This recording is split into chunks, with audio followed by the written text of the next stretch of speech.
نحمدہ ونصلی ونسلم علی رسولہ النبی الکریم۔ ناظرین، روحانی کلینک کی طرف سے السلام علیکم ورحمۃ اللہ وبرکاتہ۔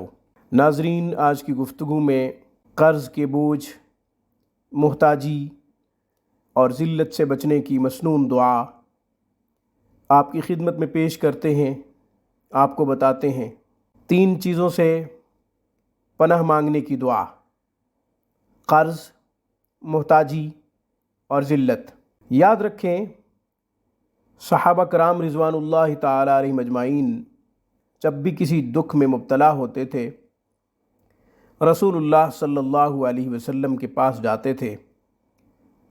پھر خاتم النبیین، سرتاج الاولین والآخرین جناب محمد رسول اللہ صلی اللہ علیہ وسلم صحابہ کی مکمل رہنمائی فرماتے تھے۔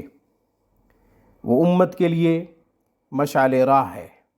ہم جب بھی کسی دکھ میں مبتلا ہوں، کسی بھی مصیبت میں گرفتار ہوں، کسی بھی پریشانی کا شکار ہوں، ہم جب قرآن و حدیث کا مطالعہ کرتے ہیں، جستجو کرتے ہیں، کسی بھی مسئلے کا حل ڈھونڈتے ہیں، تو ہمیں رسول اللہ صلی اللہ علیہ وسلم اس دکھ، اس غم، اس مصیبت کا حل بتاتے ہوئے نظر آتے ہیں، اور وہ ہمارے ساتھ ہوتے ہیں، ہمارا آسرا بن جاتے ہیں، ہمارا سہارا بن جاتے ہیں۔ اسی طرح قرض کے بوجھ کی شکایت کرتے ہیں حضرت معاذ رضی اللہ تعالیٰ عنہ حضور صلی اللہ علیہ وسلم سے: یا رسول اللہ صلی اللہ علیہ وسلم، میرے اوپر قرض ہے، میں اس کے لیے کیا کروں؟ آپ علیہ الصلاۃ والسلام نے ارشاد فرمایا، یہ دعا پڑھیں، اس سے آپ کا قرض اتر جائے گا، وہ قرض احد پہاڑ کے برابر کیوں نہ ہو۔ اللہ تبارک و تعالی اس دعا کی برکت سے قرض کی ادائیگی کا انتظام فرما دیں گے۔ اللہ تبارک و تعالی سبیل پیدا فرما دیں گے۔ سبحان اللہ۔ یہ مسنون دعا 1 دفعہ، 3 دفعہ، 7 دفعہ ضرور پڑھ لینی چاہیے۔ جو ثمرات، نتائج مسنون اعمال کے ہیں، وہ کسی بزرگ کے معمولات کے نہیں ہو سکتے۔ رسول اللہ صلی اللہ علیہ وسلم کی زبان اقدس سے نکلی ہوئی جامع دعائیں محبوب ہیں، کیونکہ وہ خود اللہ تبارک و تعالیٰ کو بہت زیادہ محبوب ہیں۔ آپ کے کلمات بھی اللہ کو بہت زیادہ محبوب ہیں۔ پھر محبوب کلمات کے ذریعے جب ہم اللہ کو پکاریں گے تو اللہ تبارک و تعالیٰ ضرور ہماری طرف متوجہ ہوں گے اور ہمارے دکھ دور کریں گے، ہمارے مسائل حل فرمائیں گے۔